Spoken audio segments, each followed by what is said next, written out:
Hi everyone.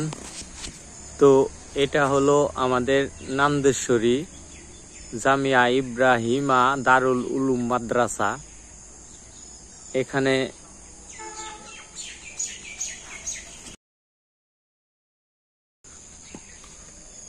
হাজার হাজার বাচ্চারা লেখাপড়া করে। সব এক একটা হলো কোরআনের পাখি। দেখেন অনেক বড় আমাদের এই মাদ্রাসাটা। অনেক দূর দূরান্ত থেকে এই মাদ্রাসায় অনেক বাচ্চারা লেখাপড়া করে। আপনারা সবাই দোয়া রাখেন কোরআনের পাখিগুলোর জন্য, তারা যেন অনেক ভালোভাবে লেখাপড়া করতে পারে এবং তাদের মা বাবার স্বপ্ন পূরণ করতে পারে।